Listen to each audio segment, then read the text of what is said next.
Hey guys, Darth Glork here, back with another positive anime review. Today we will be talking about Soul Eater. So, for those of you that know this anime, you will probably have already figured out why it took so long to get the review out.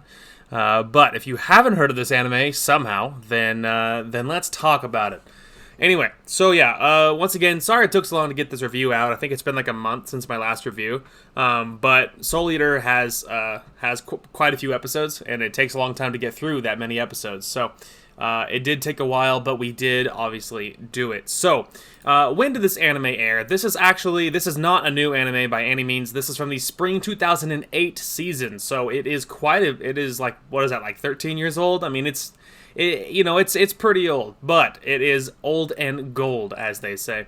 So, is there a dub? Now, this one for sure, I can say that there is a dub, and this is actually one of, like, I don't know, 4 anime or 5 anime, maybe, that I actually prefer the dub over the sub, and that almost never happens. But this is actually one that I know there is a dub, and I actually highly recommend it.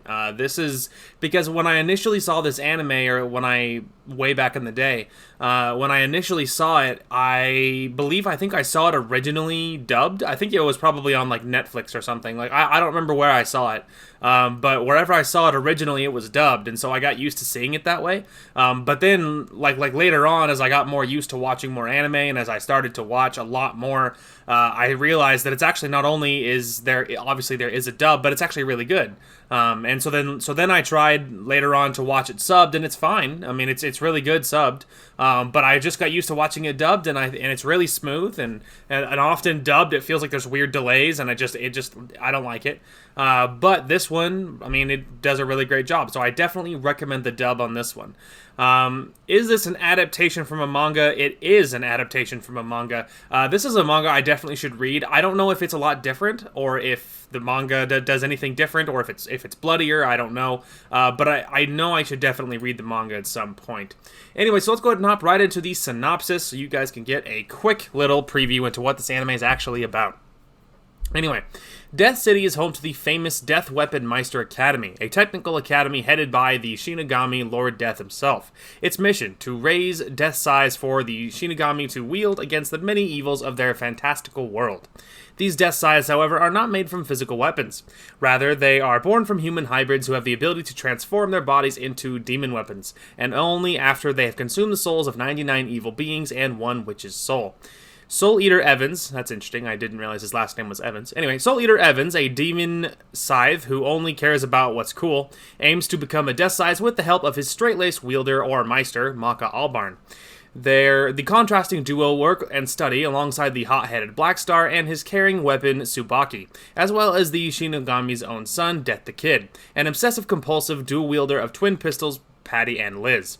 Soul Eater follows these students of Shibusen, I don't know what that means, as they take on missions to collect souls and protect the city from the world's threats while working together under the snickering sun to become sounder in mind, body, and soul. So, it is a really interesting premise, and it's really, really cool. It's a classic. I mean, most people have seen or at least heard of, but I feel like most anime fans have seen Soul Eater because it's a staple, and for good reason, I would say. But anyway, so rating, how clean or dirty is the anime? Pretty clean. It is, the site gives it a PG-13, and I would agree, because there is, combat, and there is action, and there is blood, and there is, things really do develop, so, and I do like it, because, a lot of anime and a lot of TV shows do this, too, where a lot of shows, hold your hand, I don't know, I feel like a great example is Avatar. I love the show Avatar. However, like The Last Airbender, not the blue people. Anyway, but the problem with Avatar is that a lot of time it feels like they're really pulling punches. Like, it's like people have like plot armor because they survive things they should not survive because there can't be deaths. It's a kid's show, right? So that whole plot armor thing, like there can't be real violence because we don't want to scare the kids or whatever, has always driven me crazy, and I always hate it. There's lots of shows that I like, the premise is really, really cool, but they specifically have to water it down on purpose because it's a kid's show or whatever. There's lots of, and it's always driven me crazy. I always super hate it. So I often watch things that are a lot darker because I know they're not going to pull any punches, and I hate it when things pull punches because I don't like the idea of I don't like censoring. I just don't like it. Like whether it's censoring violence, whatever. I should have the ability to choose if I want to see something or not. If I didn't like it, I wouldn't watch the show. Anyway. Well, Soul Eater is actually really interesting because Soul Eater has this fine line on what it I think it walks better than a lot of shows that are similar, because in this show there's lots of really dark plot in the show. Like there's lots of dark plot and dark things happen, bad things happen. There's blood and gore and fighting, and it's not like you're not watching Saw or anything. But it does have violence, and it doesn't feel like it's not like Avatar where there's lots of times where it feels like that it specifically is watered down on purpose, where they're less violent than they should be because they don't want to scare you or whatever. And so Soul Eater walks the line better than most. And so the site gives it a PG-13, and I would agree. I think that's pretty fair. There is violence and a lot of the plot gets pretty dark, and it's really good though. As far as moving on to genres, the genres should come as probably no surprise. It is action, fantasy, comedy, supernatural, and shonen. Nothing unusual there. So yeah, it's nothing unusual there. It's a classic. It's on a lot of people's favorites list, and so the genres come as no surprise. So moving on to season length. This one is a longer one. This sits at 51 episodes, which explains why it took me so long to get through it. But it is 51 episodes. The episode length is very normal at about 24 minutes per episode. This is one of those anime that does not have anything after the credits, if memory serves. Now, 51 episodes is a lot to remember, but I don't remember there being anything after the credits. I believe, if memory serves, there is like a preview of like the next episode after the credits, and then there might be a couple of little like goofy after credit things. There's not actual plot or anything. There might be, but I believe it's just preview stuff after the credits. As always, I encourage you to check me on that and stick around if you feel safer doing it. I know that a lot of the times did not, but initially I always checked. But after a while I stopped checking because 51 episodes is a lot. However, I will say this about this, that a lot of the times that there has been several anime I've seen, there's a few I could mention that I'm not going to, where the episode length doesn't line up with the plot happening or what's developing in the anime or whatever. So pacing is sometimes a problem. Surprisingly with Soul Eater, despite the fact that it is 51 episodes, I didn't find pacing to be a problem. I mean, there's a couple of little filler episodes about a really irritating character named Excalibur. If you watch it, you'll see. But there's a couple of little filler episodes which are just lame. The first Excalibur one, I've seen it, but this is not the first time I've seen this show. This will be, I don't know, third, fourth, fifth, I don't know. I've seen this show several times. And so then when the Excalibur episodes came up, I just skipped them because I'm like, I already know this is going to be annoying. But other than a couple of episodes, the pacing is fantastic. You're rooted. There's plot developing at a really good pace, and you don't really feel like you missed anything. You don't feel like that it's spreading on too long or they're trying to cover things too quickly or anything. So pacing is fantastic despite the length of the episodes. Anyway, so moving on to our character list. So the characters is one of the reasons why this show is so good. The characters have to be really, really strong because you're going to be spending a lot of time with them.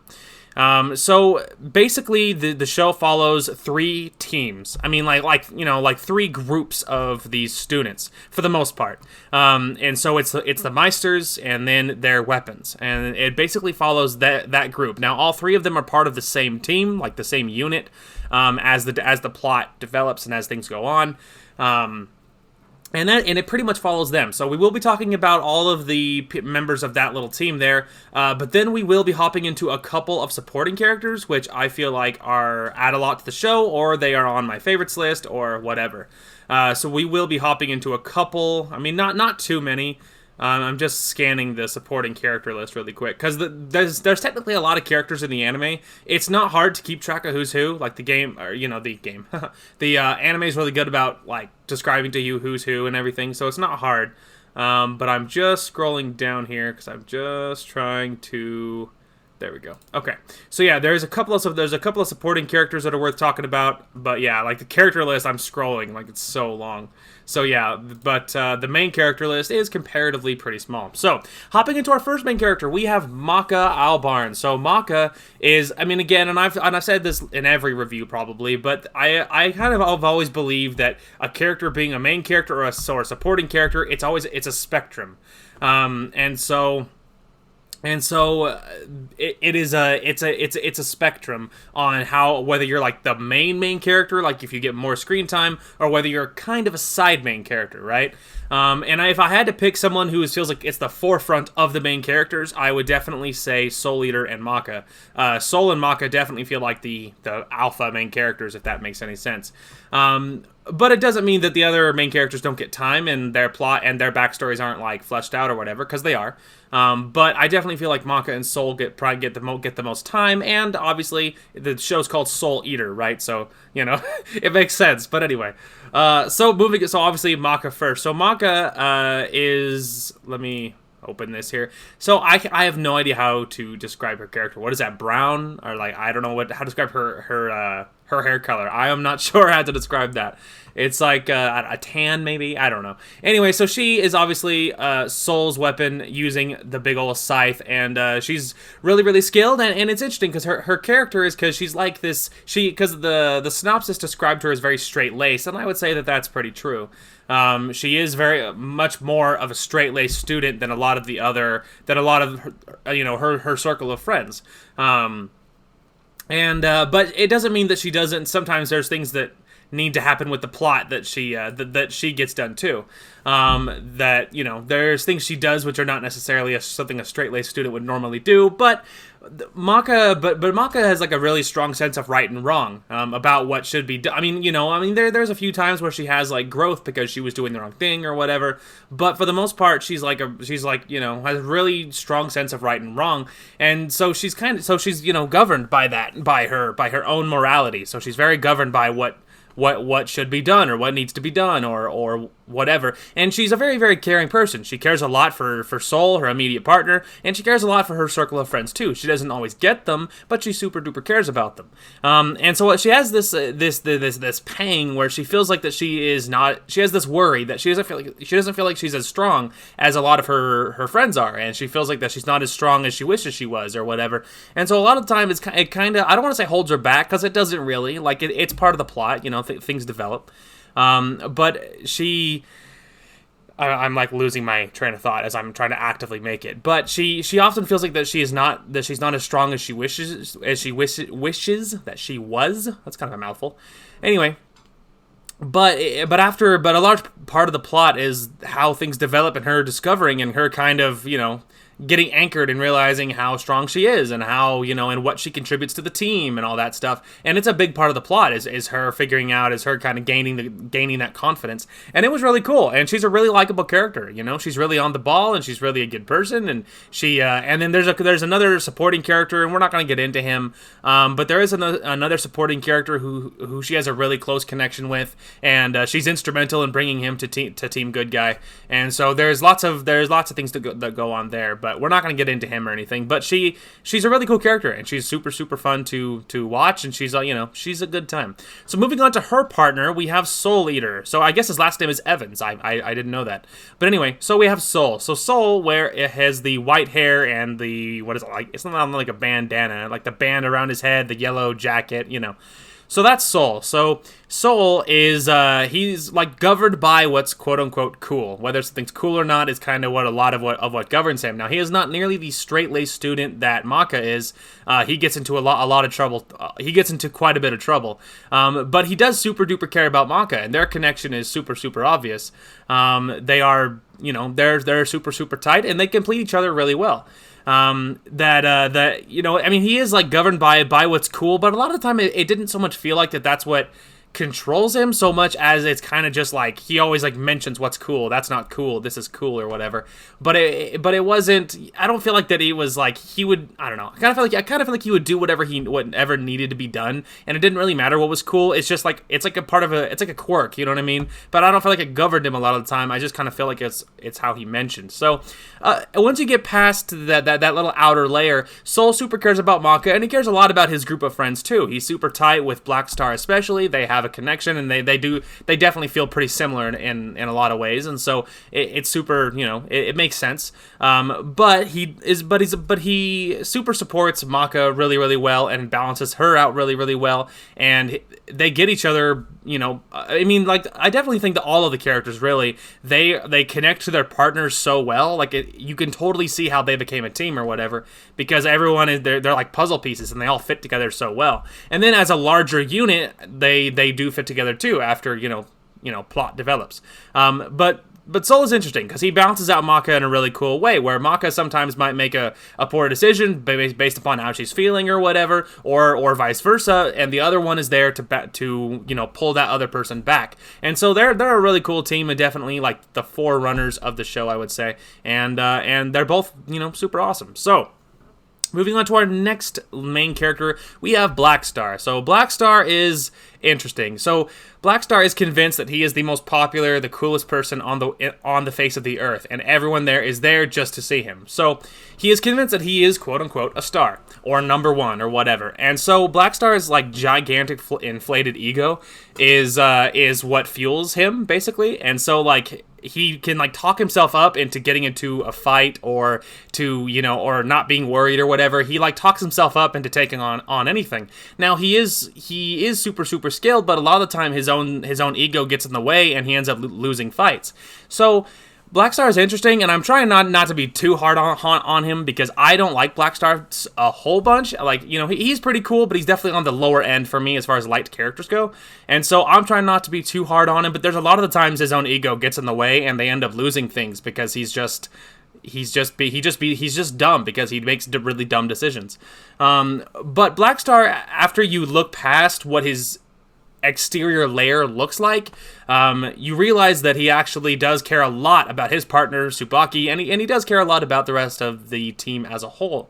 Now, his backstory is really, really cool, and I mean, everyone's backstory for all the main characters are super cool.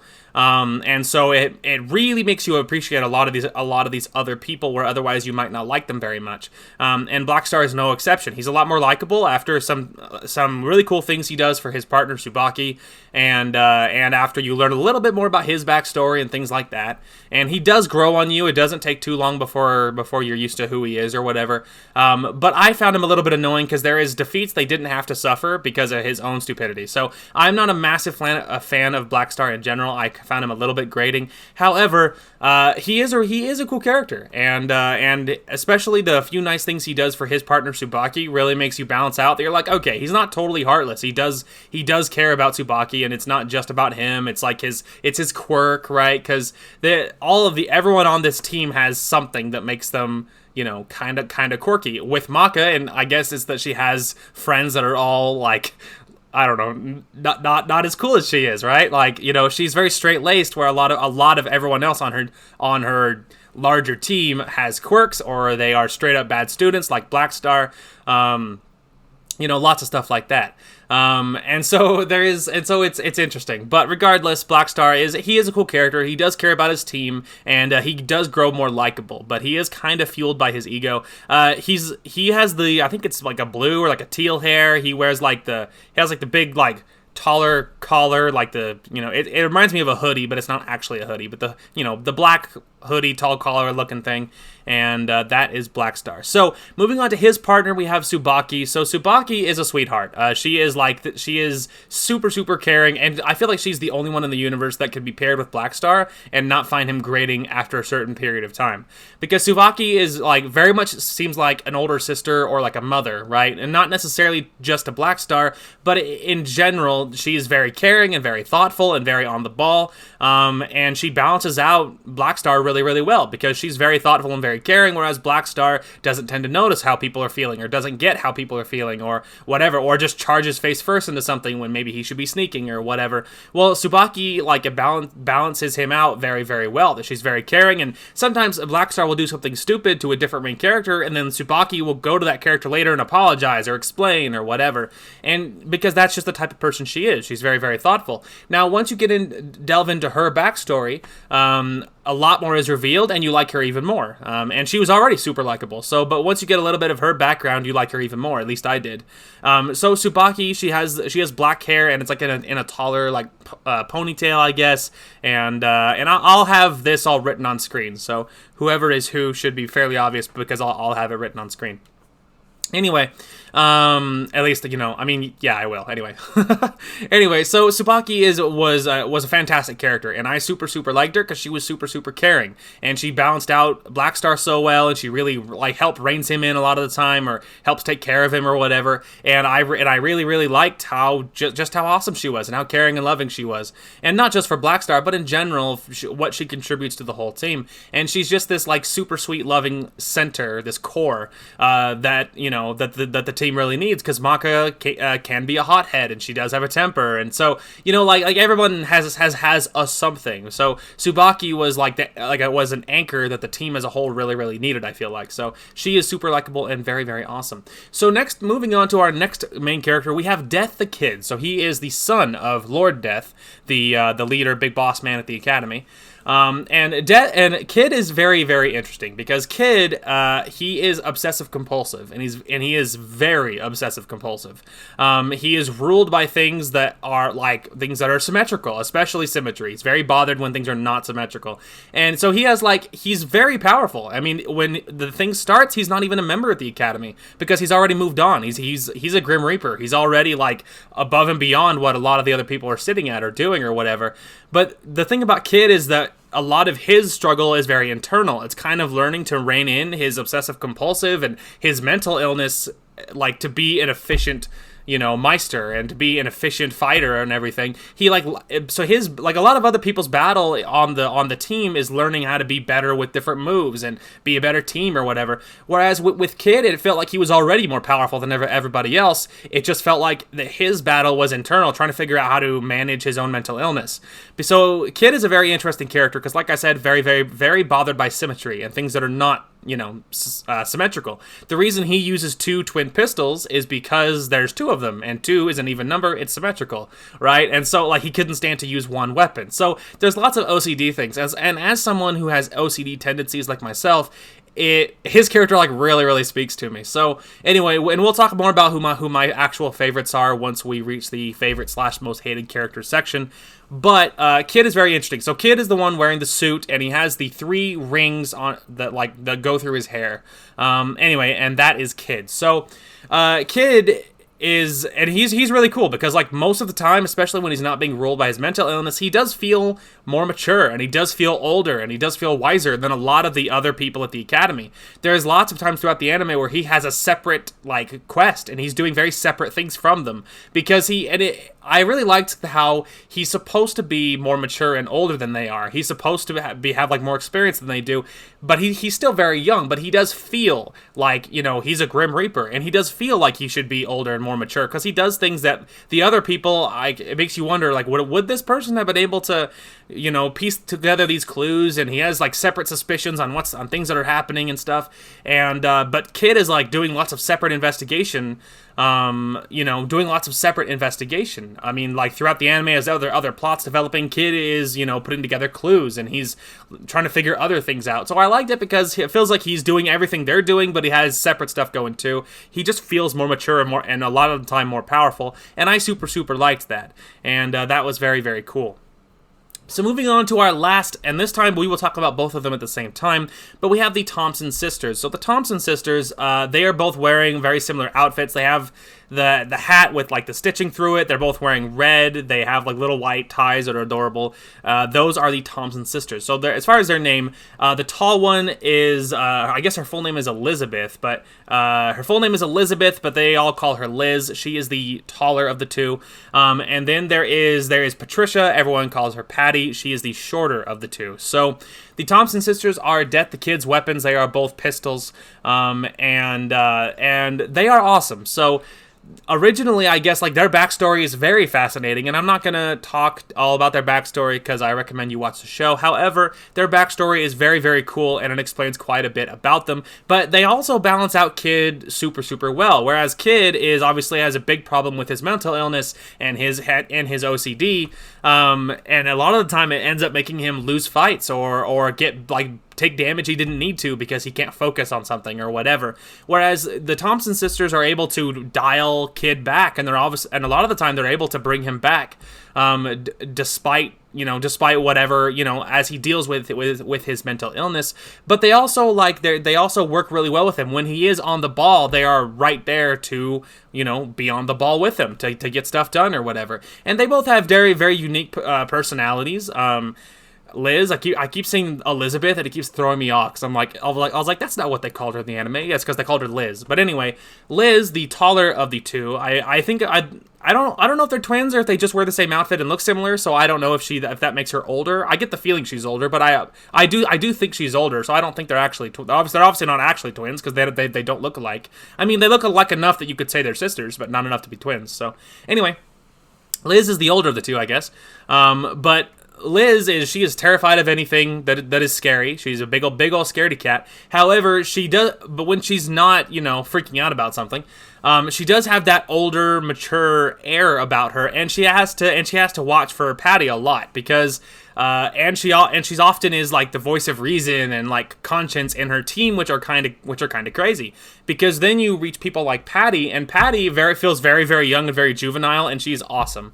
And so she's often like, when someone's getting their butt kicked, she's just laughing because she thinks it looks funny or whatever. And so she has this juvenile, I don't know, Harley Quinn air a little bit, where like, you're kind of crazy and it's kind of funny, right? So her and Kid tend to when Kid is losing his mind about something, it tends to go really well. And so Liz has to kind of reel back Kid because his OCD is being crazy, and she has to kind of watch out for Patty because she feels very, very young and a lot of times very juvenile. And so Liz often feels like she's like, she's the oldest and the most mature, so she has to watch out for the other two, right? And so it's really interesting. Their whole dynamic is very, very fascinating, and they are very cool characters. So that is all of our main characters. That is all the main characters. Now, there's a couple of side characters that are worth talking about. This anime did really well in the villain department. The villains for this anime are very, very cool. So the one villain I want to mention is Medusa. So Medusa is the primary villain for a long, long time. And I guess really throughout in a lot of ways. But anyway, so she is one of the primary villains, and Medusa is a witch. And she's very, very cool. She is wearing like a green hoodie, and she is blonde haired if I can manage to find pictures of her, which I probably can. But anyway, so Medusa is a witch. Now, she very much has this all-controlling Master of Puppets vibe that is very, very cool. And I really liked her. She often feels like that she's controlling everybody, and she has this master of this puppet master behind the scenes in the shadows thing, where she's playing off different groups against each other, and she's doing it really, really well. And it was really fascinating to watch how her schemes come up and how she controls things, despite the fact that she makes these decisions. And I don't know, I just dig the whole shadow puppet master thing that she has going on, and it reminds me of characters that I have made for the book that I'm working on, and she reminds me of another character from that book that I made, and the character is very similar in some ways to Medusa, and so it's very interesting to see any kind of representation. Anyway, as far as that goes, I think the only other real character I wanted to talk about, I think the last supporting character I wanted to talk about is Dr. Frankenstein. So despite the fact that, Frankenstein, comma, Stein, and that's his name. So he's Dr. Stein, first name Franken. So I thought that was awesome. And then there's lots of characters throughout the anime where they have names like that, where like they're like divided up, or different people of like there's like Al Capone is in here, but he's not like the Al Capone from history. So it's like really interesting.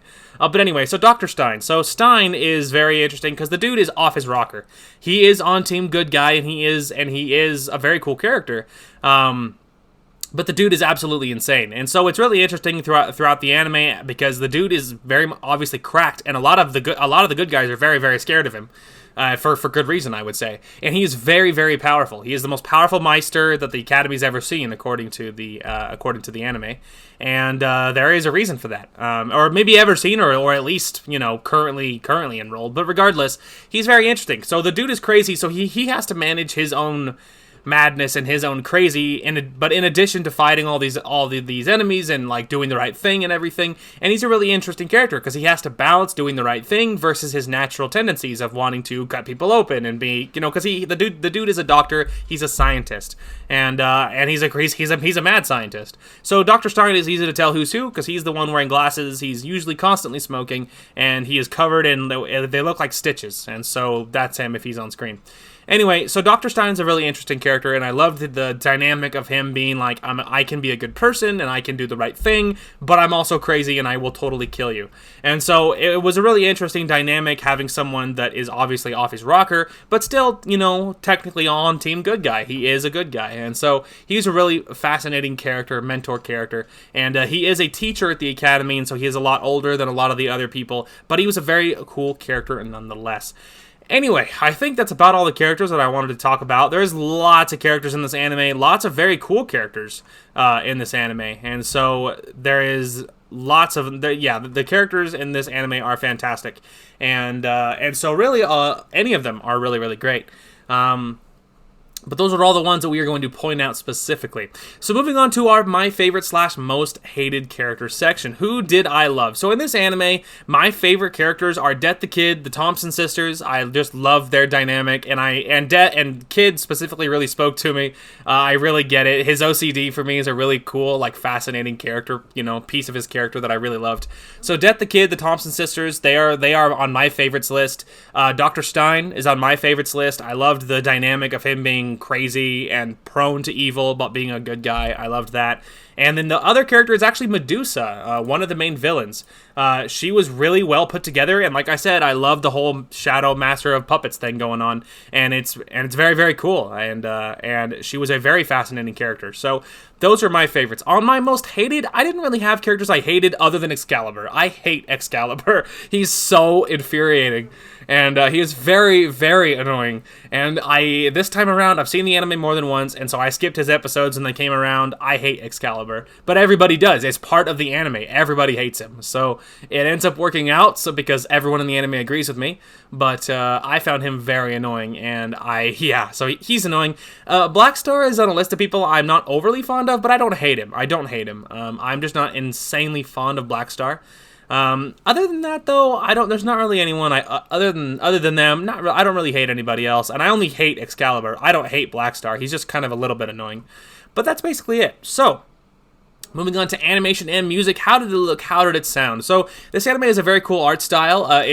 This anime has a very, very great art style, and it has like this creepy vibe but still being like, I don't know, approachable. You're not walking into Saw or anything, but it's very cool. It's a very cool, creepy Halloween-esque art style, while still being very, very pretty. Everything is very well animated. The fights feel fast-paced and intense, and they're very, very well made. They're very good, and it was really, really good. I mean, it was well put together. So the music in this one is another strong point of the anime. The music absolutely slaps in this anime. It is fire. It's very, very good. The opening and closing song, they are very, very good. Let me hop over pages here.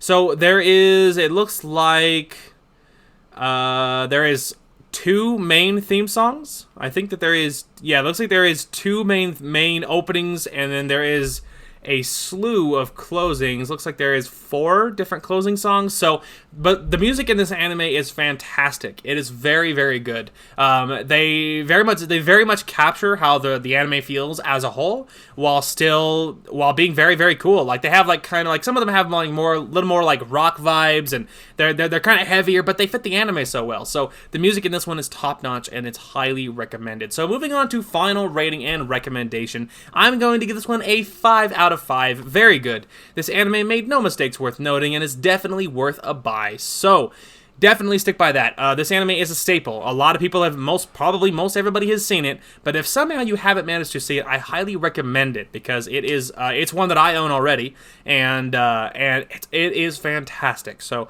I highly recommend this anime. It's a staple for a lot of people, and there's a reason.